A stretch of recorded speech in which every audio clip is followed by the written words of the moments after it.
Assalamualaikum everyone, welcome back to my channel. In this video you are going to learn about step number 1 of social research.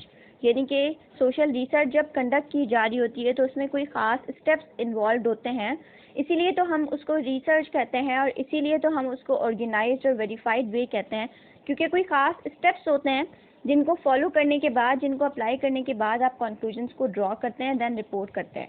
तो step number 1 is the most crucial and most important step. Why? Because इसमें आप लोगों ने decide करना होता है कि आप किस प्रॉब्लम के ऊपर काम करने वाले हैं. अच्छा, यहाँ पे एक और चीज़ है. जब बहुत सारे स्टूडेंट्स को मैंने देखा है वो दूसरों से सजेशंस ले रहे होते हैं कि आप हमें बताएं, हमें मास्टर्स का थीसिस करना है तो हम कौन सा टॉपिक सिलेक्ट करें या अपनी रिसर्च के लिए कौन सा टॉपिक सिलेक्ट करें, और उसी के मुताबिक फिर काम करना स्टार्ट कर देते हैं.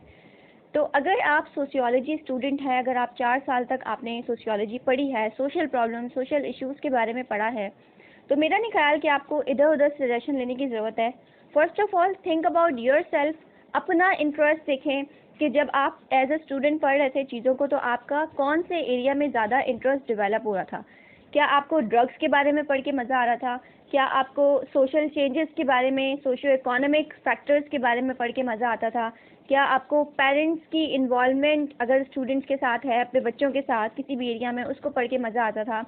मतलब कौन सा ऐसा एरिया है जिसको पढ़ के आपको ज़्यादा इंटरेस्ट डेवलप होता था?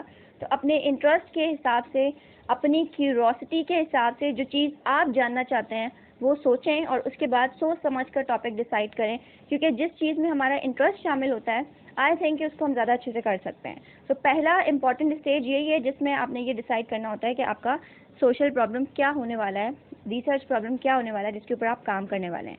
तो ये तो था छोटा सा सजेशन फॉर दी स्टूडेंट्स जिनको रिसर्च कंडक्ट करनी है कि वो अपने एरिया के मुताबिक प्रॉब्लम को देखें, अपने इर्द गिर्द नज़र दौड़ाएं कौन सा ऐसा प्रॉब्लम है आपके एरिया में जहां आप मौजूद हैं या किसी भी टेरिटरी में जहां आपका इंटरेस्ट है, तो देखें कौन सी चीज़ है जहां पे आप काम करना चाहते हैं. अब हम बात करेंगे थोड़ा सा कि रिसर्चर्स रिसर्च प्रॉब्लम को किस तरह से सिलेक्ट करते हैं या बेसिकली रिसर्च प्रॉब्लम्स किस तरह के होते हैं. देखें, जितनी भी रिसर्चेस हैं वो स्टार्ट होती हैं फ्रॉम अ रिसर्च प्रॉब्लम. एक ख़ास रिसर्च प्रॉब्लम होता है जहाँ से सोशल रिसर्चेस स्टार्ट होती हैं और उन्हीं पे काम होता है. तो रिसर्च प्रॉब्लम बेसिकली रिसर्चर्स क्यों सिलेक्ट करते हैं? Because they want to uncover a fact. ये है पहली टाइप, यानी कि फैक्चुअल क्वेश्चन जहाँ पर आप व्हाट वाले सवाल करते हैं. जैसे यहाँ पे एग्जांपल्स लिखी हुई हैं. What proportion of the Pakistani population attends weekly religious services. अब आप जाएंगे इसके ऊपर डाटा कलेक्ट करना स्टार्ट कर देंगे तो आपके सामने फिगर आ जाएगा कि कितनी प्रोपोर्शन जाती है. इसी तरह सेंसस वगैरह में भी यही हो रहा होता है कि फैक्ट्स आपके सामने आ रहे होते हैं. दूसरा है how far does the economic position of women lag behind that of man. किस हद तक विमेन जो हैं they lag behind man in the economic position.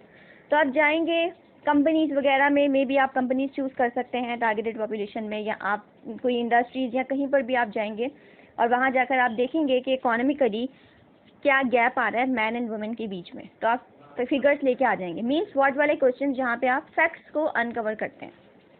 दूसरी तरह की रिसर्चेज होती हैं जो कि यहाँ पे जैसे लिखा हुआ है the best sociological research begins with problems that are also puzzles. यानी कि जो अच्छी रिसर्चेज हैं उसमें जस्ट आप प्रॉब्लम को ही प्रेजेंट करके उस पर काम नहीं करते, बल्कि प्रॉब्लम्स आपके ऐसे होते हैं जो कि पजल्स भी होते हैं. पजल का मतलब पता है क्या है? पजल का मतलब सिर्फ ये नहीं है कि किसी चीज़ के बारे में आपके पास इंफॉर्मेशन मौजूद नहीं है, आपने इंफॉर्मेशन गैदर की और आपने प्रेजेंट कर दी.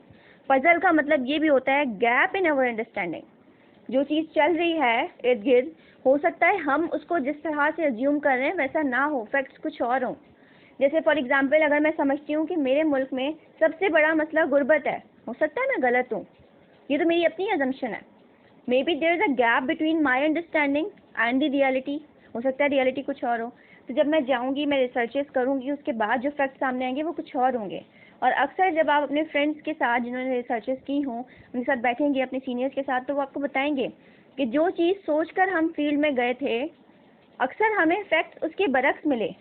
उसके पीछे एक रीज़न तो ये होता है कि आपने स्टेप नंबर 2 है जिस पर मैं भी बात करूँगी, जिसमें रिव्यू ऑफ लिटरेचर करना है, आपने वो ठीक से नहीं किया, या जहाँ का लिटरेचर रिव्यू किया वो आपके कॉन्टेक्स्ट के हिसाब से नहीं था जहाँ पे आप रिसर्च कर रहे हैं. और दूसरा ये होता है कि जो चीज़ें हम अज्यूम कर रहे होते हैं हम अपने ओपिनियंस की बुनियाद पे करते हैं, बट फैक्ट ऑब्जेक्टिविटी से अगर किया जाए तो रियलिटी कुछ और नज़र आ रही होती है. तो इन पजल्स को सॉल्व करना भी एक सोशल प्रॉब्लम है और बेसिकली जिसके ऊपर रिसर्च की जा रही होती है। And the most influential sociological research correctly identifies and solves important puzzles. सबसे अहम स्टेप है आपका स्टेप नंबर 1, जिसमें आपने करना क्या है, सबसे पहले अपने प्रॉब्लम को आइडेंटिफाई करें, उसको स्पेसिफाई करें और फिर रिसर्च करके उसको सॉल्व करें। सबसे पहले आई नीड टू आइडेंटिफाई, मुझे आइडेंटिफाई करना है कि कौन सी चीज़ है जिसके ऊपर मुझे काम करना चाहिए, कौन सा प्रॉब्लम है जो मेरा एरिया ऑफ इंटरेस्ट भी है और जिसके बारे में इतना नॉलेज भी नहीं है। उसके बाद उसके ऊपर स्टेप्स अप्लाई करके उसको सॉल्व करना, ये एक बेहतरीन रिसर्च की निशानी होती है। तो यहाँ पे आपका स्टेप नंबर 1 कंप्लीट होता है कि आपने आइडेंटिफाई करना है प्रॉब्लम को और स्पेसिफाई करके उसके ऊपर काम स्टार्ट कर देना है, डिफाइनिंग अ रिसर्च प्रॉब्लम।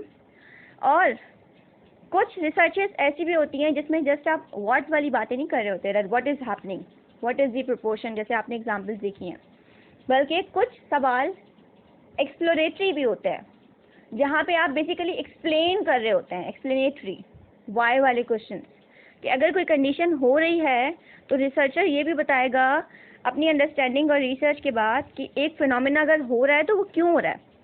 मिसाल के तौर पे अगर मैं पूछूं कि why are women underrepresented in science and technology jobs, पहले भी मैं जस्ट पूछ रही थी व्हाट इज़ द रेशियो, सवाल था क्या वाला सवाल था डिस्क्रिप्टिव, अब मैं पूछ रही हूँ एक्सप्लेनेशन चाहिए क्यों है ऐसा कि साइंस एंड टेक्नोलॉजी की जॉब्स में विमेन को अंडर रिप्रेजेंटेड समझा जाता है।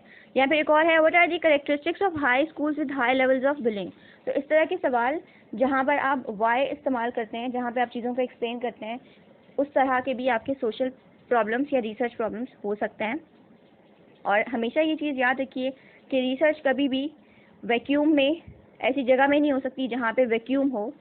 रिसर्चर्स का काम ही होता है कि आप पजल्स को सॉल्व करें, और पजल्स को सॉल्व करने के लिए पहला जब स्टेप आपका कंप्लीट हो जाता है कि आपने पजल को आइडेंटिफाई कर लिया, सो रिसर्च प्रॉब्लम को आइडेंटिफाई कर लिया, उसके ऊपर काम स्टार्ट कर दिया, तो फिर दूसरे स्टेप पे आप जाते हैं उस रिसर्च से रिलेटेड, उस टॉपिक से रिलेटेड रीडिंग करते हैं दूसरे रिसर्चर्स ने उसके ऊपर क्या काम किया है।